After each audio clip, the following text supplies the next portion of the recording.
Bonjour, ici Louis Trépanier, directeur artistique de la série de concerts de la Société de guitare d'Ottawa.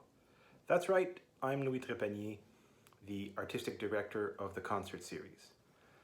Coming up on May 7th on Saturday night, 7:30 in Freiman Hall in the Pérez building at uOttawa, we have our first live concert in a long time, and I can't tell you how thrilled I am. It features the ChromaDuo of, actually not the ChromaDuo, it features ChromaDuo of Toronto, Tracy and Rob.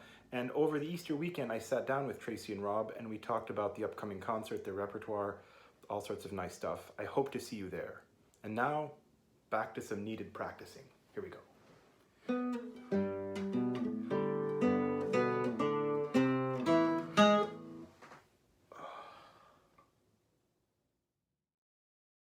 All right, well, welcome to the interview, Tracy and Rob. Thanks for being here. Thanks for having us. Excellent. So a quick question that I didn't mention in the pre-interview, not because I'm trying to trap you, but because I'm an idiot. Where does the name come from? So where did the name came from? Yeah, so we spent about a year trying to figure out a name. It was a tough process. We went through a bunch of names that we kind of settled on for maybe a week or something, and then just wasn't right. I think you were the one who came up with chroma as a adjective. Yeah, I think like searching through visual art terms or something. Yeah, so chroma is the intensity of a hue, and since we like to try to play with a lot of color in our interpretations, it just seemed to fit. And also we liked kind of the solo duo name format, so we went with Yeah. However, a lot of people will call us the ChromaDuo, the Chroma Guitar Duo. They just don't feel the same way maybe about that the format as we do. But also the Smith MacDonald duo sounded really boring. Yeah. But it sounds better than the MacDonald Smith duo. Yeah. It is tough. When I asked Lorenzo and Matteo the same thing, like where they came up with the name, and they had, for them it was somebody just kind of came up with that, and they used that for their website in the beginning before they even had an official name, and it just stuck. Lorenzo is saying, and it's a true thing, you should have your ensemble for like a year and a half before you name it, because you don't know what it's going to be, and then you sort of, you find out. I mean, us with the quartet, Canadian Guitar Quartet, was a stand-in until we found something. Oh, wow. Then we realized, but wait a minute, it says exactly who and what we are without putting us into any kind of musical style or any, it's just, but I think, I love your name. I think it's great. It does suggest the color. It's a word that anybody who should be attending one of your concerts can figure out that it's color related. But at the same time, it's not, like, everybody kind of knows what the word is. It can mean a lot of stuff, but it's a little bit not too, I don't know, common a word either. It's kind of nice. It works really well for you guys. Well done. It must have been a nice feeling when you landed on it and said, yes. Oh, God. Yeah, huge relief, relief. But I also liked it, not that we play a lot of highly chromatic music, I'd say, but I liked sort of the connection to sort of the thought about new music. Meanwhile, most of our stuff is pretty tonal, but yeah, it just sort of suggested something that seemed to fit as well. Yeah, it's quite an adventure coming up with the name, really. The Beatles. No, never mind. No. The Who? Yeah, yes. No. Anyway, so that, yeah, and that's and it gives you guys sort of a niche that not other groups their name sounds like yours sounds like theirs, and people remember who you are well, and that's kind of cool. So, okay, whole other topic. How have you guys been through all this COVID stuff? Have you heard about it? Did the news reach you that there was a pandemic on the last 2 years? Did it affect you at all? How have you been? You want to take this one, Rob? I mean, all right, I guess, like everyone else. I think there was a period where we didn't play together early on, and then gradually we started rehearsing more and more, and we got busy. I think like everyone else doing other stuff. you know, um, making plans, commissioning composers. Yeah, I think that was the best thing for us to come out of the pandemic, because I guess a lot of composers weren't sort of doing maybe what they would normally be doing either. And when we were uh, thinking of the future and how we want to come out of this, we ended up commissioning some pretty great people who were eager to do it as well. So um, I think that's given us a lot of push just coming out of the pandemic and being able to get excited about what we're doing after so much time where, you know, you're just rehearsing really in your house when you can and practicing at home. There's not a lot of not a lot of things going on. Yeah, yeah, it was quite, it's something else. I mean, um, I was in the same boat, you know, like, you know, there's four of us and eventually you start rehearsing together again, which was great, but wow, it was a while of just, you know, like I got some great individual practicing going.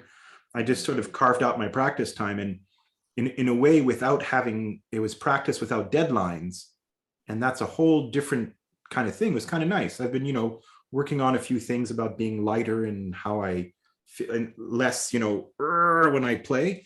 And if you have a concert all the time, changing some of your physical habits every time you have a concert, you revert. So it's piecemeal. I made some nice progress for myself that way. So that was kind of cool. Yeah, one thing I really liked about that period when we were really stuck in our houses was that a lot of folks did technique workshops. And for me, I just love hearing what people think about technique and then messing around with those ideas and seeing what happens. So yeah, I did some of the same kind of work to revamp, you know, how my hands were working and what I wanted out of my playing. And that was sort of a benefit. It gives you something to think about. It gives you like a little project, even if you're not playing concerts, you're still sort of taking the best advantage of the time that you have. Yeah. Well, I find for myself, if I always feel like I'm engaging my art form in one way or another, I feel motivated every day to get back to the instrument. It's got to be hard when that kind of motivation goes. I don't know. I think I'm pretty fortunate in the motivation department where I've always just like been really devoted and had a great time. And just putting my hands on the instrument itself is just a nice part of my day.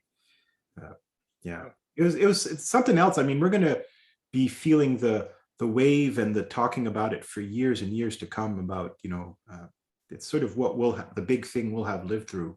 Hopefully, hopefully that's it. Yeah. Boy, yeah. So yeah, so you guys commissioned some any of the things that came out of that commissioning period on the program in Ottawa? Because I know you have some pieces written for you.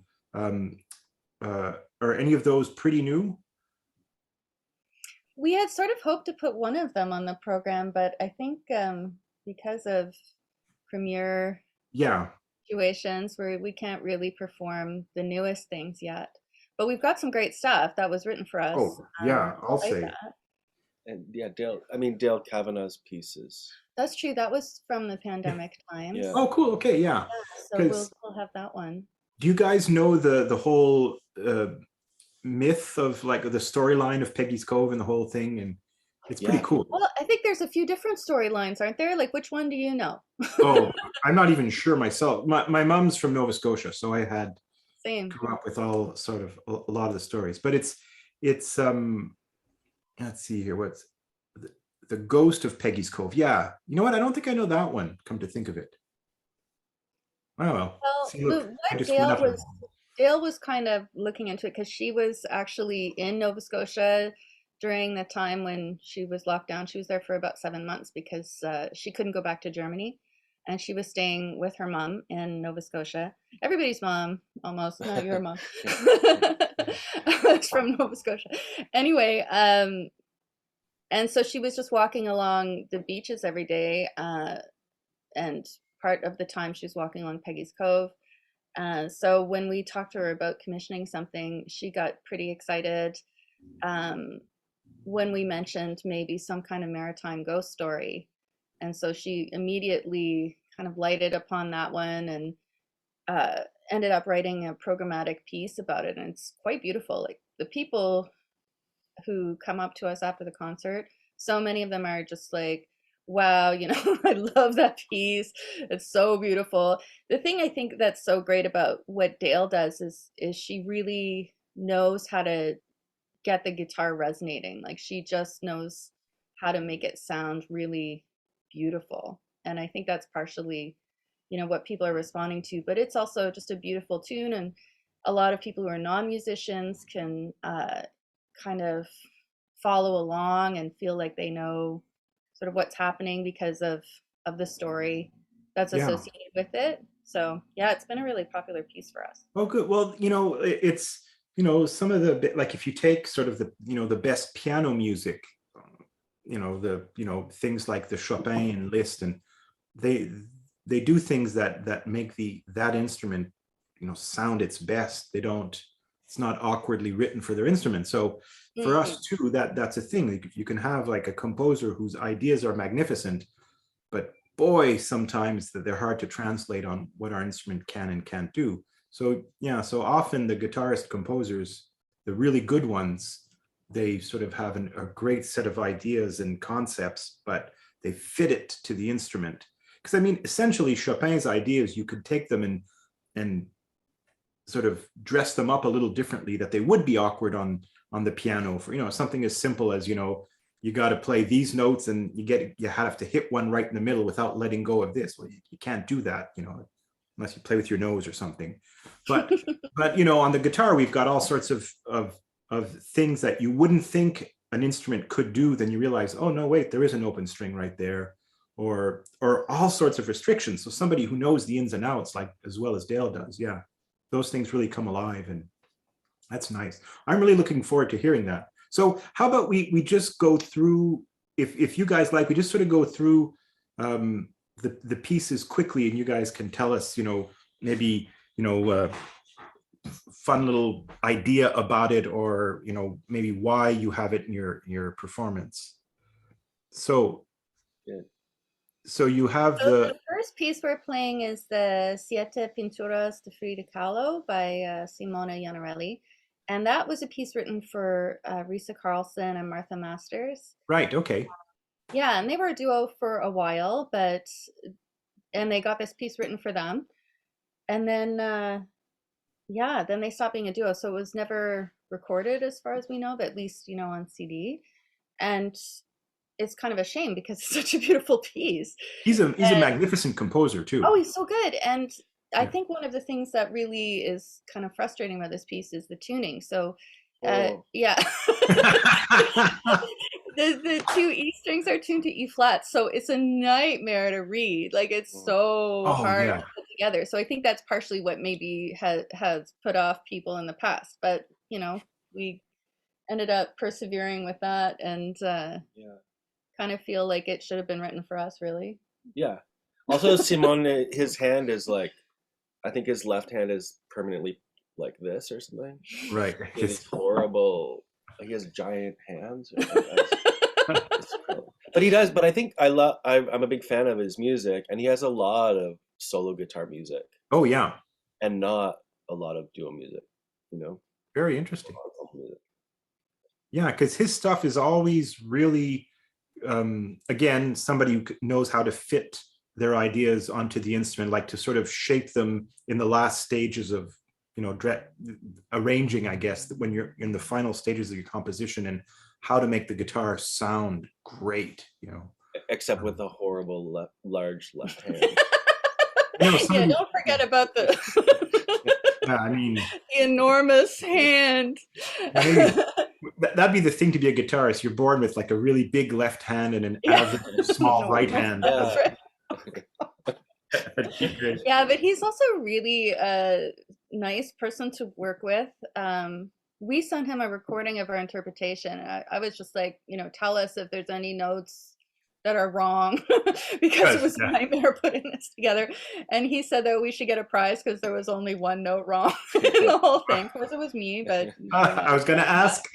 Yeah, but then there was another measure where we were asking him, "Is this correct?" Because it sounded a little bit weird, and you know, 4 or 5 days later, he sent us a little bar. He rewrote the bar. He's like, "How's this? Does this sound better to you?" So Oh, now we that's play nice. like the little taped in bar that we like, you know. So yeah, he's super guy. Oh, So that's fun. I mean, you guys met Brower at Domaine Forget the same summer I did, because that's where we met, in fact. He says, my compositions are nothing until somebody plays them. That's refreshing to hear somebody who's such a big name composer say. Of course, he was a performer, of high level for years too. So it's kind of nice to see that. Okay, so after Simone's piece, oh, there we go. Look at that. Look at the nice little. nice segue. Thanks, man. Yeah. So you have a piece people won't know to one of the big classics of exciting duo music, of like really brilliantly written. Could sound unpleasantly weird if you don't bring them alive, but can sound like majestically perfectly and a little weird at the same time, but Just the right amount of weird. yeah. The Micro Piezas by Brower. Yeah, because we're talking and we both know, but whoever's listening to this will say, what piece are they talking about? Yeah. Have you been playing those for a long time? I think we learned them in the last year or two, so they're relatively new to us. But he's one of the composers we commissioned recently, right?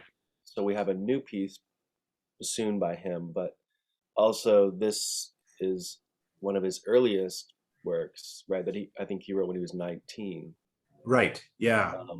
And isn't it his first duo piece? His first guitar duo piece. I think so. Yeah, and it's full of his sort of sense of humor and wit and little jokes and sort of weird Cuban quotes, and then boom, you're off. And like, it's a kind of piece where if the audience giggles a little bit, you're thinking, hey, I'm doing it right. Probably on the right track there. Yeah. Yeah, and we also play the fifth one, right, which is a bit of a surprise. I don't think we should tell the surprise. I think maybe you have to come to the concert. That's right. Those of you listening, come to the concert to find out. Don't look it up on YouTube first. and if you didn't come to the concert and you ask me what was a surprise, I'm not going to tell you. That's right. You have to, like, if there's anything I want people to take away from our interview, is a live event, you have to be there, right? It doesn't, I don't think we'll be streaming your concert, though. We're not finished deciding and recording it. I think part of the we're all right with that.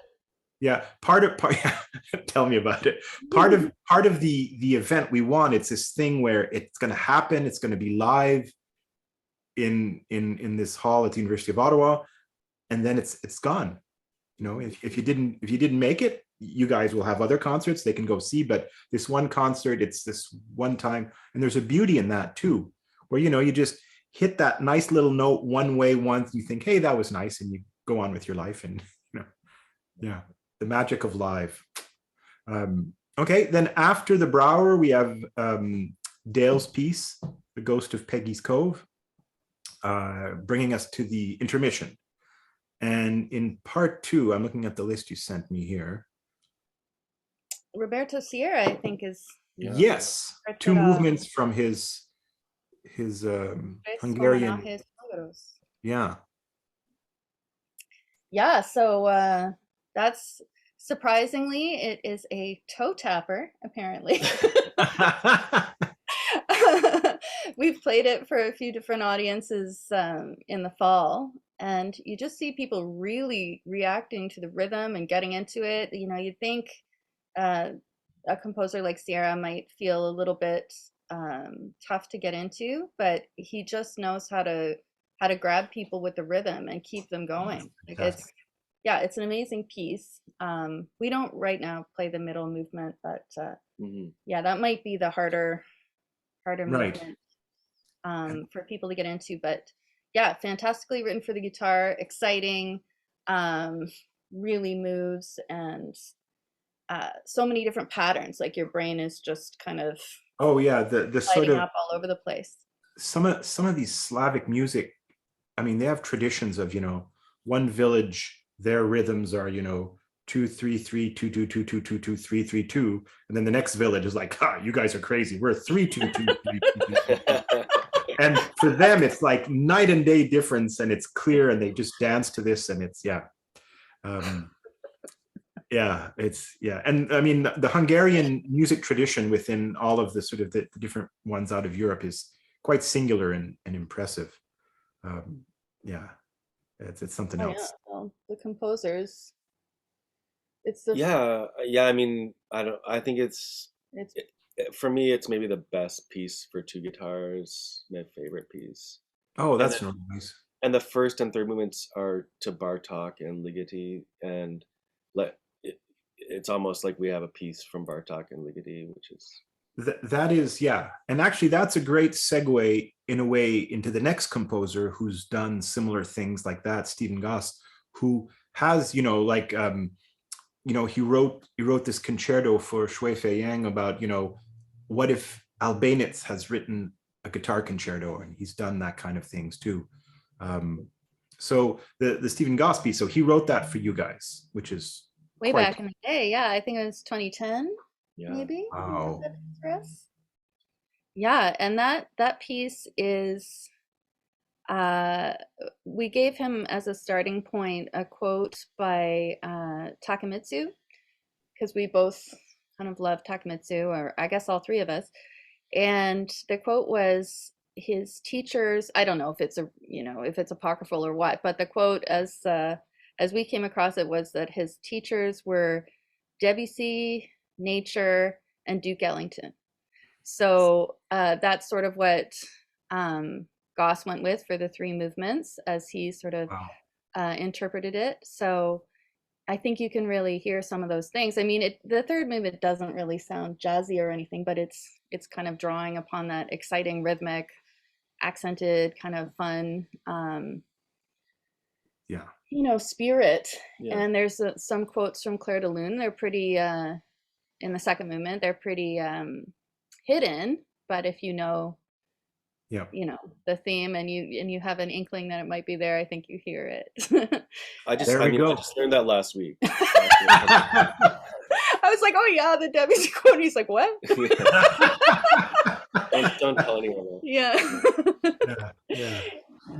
And the first movement is just really lush and beautiful. I love it. Yeah. Great opening. Well, he's a wonderful composer too. Again, somebody who knows the guitar intimately and can really make it sing.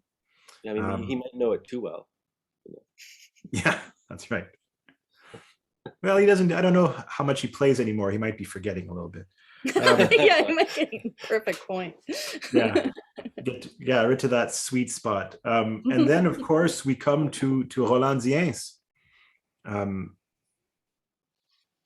So what's the like? Roland's titles are always a feast of wit and funny ideas. What's the title? Do you know? Well, I don't know that it's a feast of wit and funny ideas. I think he was actually in Niterói at the time, and that's a city in Brazil. It's across the bay from Rio. And right, okay. Some people, who know the city, what do they call it? The Jersey. Yeah, the New Jersey of Brazil. No offense to those of you from New Jersey. Or Niterói. Yeah. But it's actually from the Tupi language, and it means hidden waters. And that's what we named our first CD, because we were talking to Roland. I was like, oh yeah, it's going to be called ChromaDuo Plays Pyrrhus Goss and Dance. He's like, no, it's not. No, it's not. And I'm like, it's not? He's like, no. And so then I was like, oh, I'm going to think of something good. And it turns out that it means hidden waters. So that's quite beautiful. So we went with that. But the piece itself, what would you say about the piece? Well, it's sort of, it was written for Oscar Niemeyer. Yeah, the celebrated architect. Yeah, who was at that time 101, I think. 100 and some years old. Wow. He's since passed away. Who designed the museum, the gallery. Yeah, there's in Nitroy, there's a museum of contemporary art on what is kind of like it's very natural coastline, it looks like. So you have this crazy thing that looks like a UFO landed on the coast of Brazil. So it's you can just feel anybody watching this video is Googling it right now. You can feel it time and space. Look up Oscar Niemeyer. They should. Yeah, but I also like that about it because I felt like it sort of made a nod to the fact that we try to play new music, and and yet the piece itself, I mean, it's crazy. It sounds a little bit like James Bond music at times. Very cool. Yeah. Yeah, it's you can totally hear that sort of 70s Brazilian kind of jazzy chase sounding music. And then the middle is so beautiful. It's marked saudade.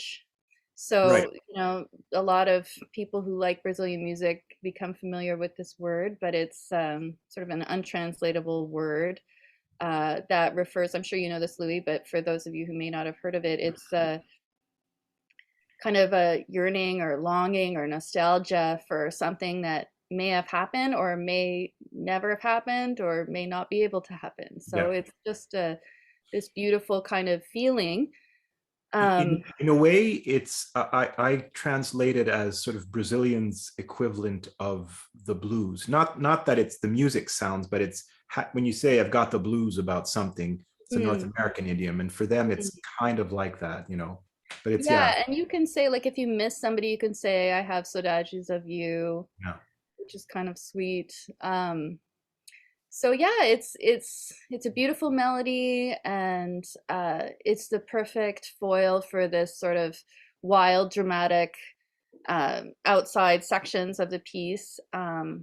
It's just such a great piece. I feel like so many people should play it. I think they would have a great time playing it. And I hope people have a great time hearing us play it, because it's just, it was one of those pieces that when we got it, I felt like, okay, my work is done, like I I have made my contribution by commissioning this composer to write this great thing. So well, he's got such an affinity for Brazilian music of all sorts. I mean, I don't know if he told this to you, but I remember he told me, he says, I have this suspicion that, I was stolen by my parents from, a hospital in Brazil and I'm really Brazilian, or that, either that or past lives, I was in Brazil in the 40s and 30s and stuff like that. Because he says, when I went there for the first time, I just felt like I was home. And he learned, like, he speaks Portuguese with the Brazilian idiom and stuff, it's just, And, he told me once that people thought he was, like, they would mistake him for native Brazilian. Yeah, it's kind of, that'd be nice. Yeah.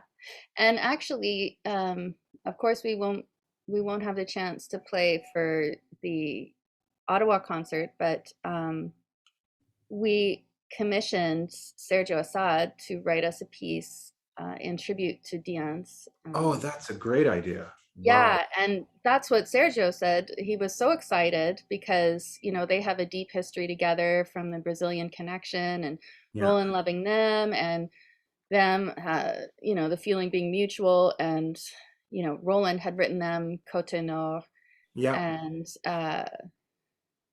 so, but I don't think they ever, he didn't really commission anyone or play other people's pieces for him. But, the piece that ended up being written by Assad is just such a, like, it's more than a tribute, really. It's just like a really deep sort of love letter to Dian. Like, it's just amazing. So, hopefully, after this concert, maybe we can return and play that one too sometime, because that'd be great. I mean, I think it's a nice thing of, people come see this concert, enjoy, but also know to be on the lookout for you guys for future events. And wherever they are, if they're close by, they see you're playing, they think, hey, maybe this is when they play the Assad piece and I'll go hear it now. That's really, really cool. Okay, well, I don't want to hold you up any longer. Today's supposed to be a nice Easter Monday day off. And I hope you have a great day. And so May 7th, at I don't even know if I've sorted the time. Do we sort the time? You told me it 7:30? was 7:30. That sounds about right. So Yeah. it in Freiman Hall in the Pérez building at the University of Ottawa, an actual live classical guitar concert for the Ottawa Guitar Society. It makes my heart sing that you guys are coming to play live. We're so excited to do it. Thank you so much for having us. It's Yeah. Such a great experience. After you haven't been playing on stage for a while, you realize, you just gain that real appreciation for what you do, and that connection that you can make with audiences and listeners is just very special. So we hope to see you. Come to our concert. Excellent. Talk to us afterwards. It'll be fun. Yep. And then a masterclass the next day. So the regular concert masterclass combo, somebody coming to town sharing what their branch of the family tree has to say about guitar and making everyone richer for the experience, which is really a great way to spend some time. Yeah. Sounds good Excellent. to me. All right. Thanks so much, Louis. My pleasure. We'll see you guys soon. All right. Bye-bye.